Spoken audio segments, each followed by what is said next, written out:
Assalamu alaikum wa rahmatullahi wa barakatuh. Ndugu zangu ni wapenda kheri nje ya Tanzania, ndani ya Tanzania. Tupo na mwenyekiti wa taasisi ya Al-Nur Charity, mwenyekiti wa taasisi ya Abul Qasim Charity Foundation.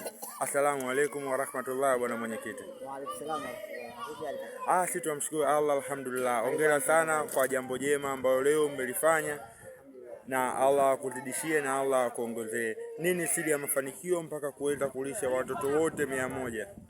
Siri ya mafanikio bwana ndugu yangu ni kujituma na kujitoa. Lakini pia umoja ni nguvu, umoja ni ushindi. Siri ya mafanikio ni umoja wetu, mimi nikishirikiana na wale ambao wote jamii inayozunguka katika swala zima na wahamasisha kuchangia, nao wanaitika. Naam, ndugu mwenyekiti, leo mmelisha watoto 86. Mna lengo gani mkiachana kuwalisha hawa watoto 86?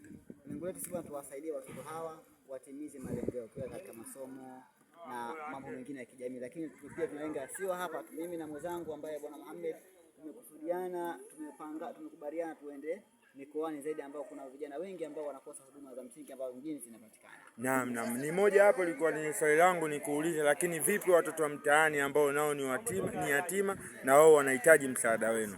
Tunawashughulikia sasa. Tunao vijana kadhaa ambao ni mayatima kwa mitaani. Alhamdulillah, katika wiki iliyopita tuliwapelekea madaftari, tuliwapelekea vifaa mbalimbali vya shule. Kwa hiyo hatuna wale tu vituo, tunao wengi ambao wapo mitaani tunawashughulikia. Allah akulipe kila la kheri, Allah akuzidishie pale mnapotoa basi awaongezee zaidi. Nilikuwa na mwenyekiti wa taasisi ya Abul Qasim Charity Foundation. Asante kwa ushirikiano wako. Shukran. Afwa.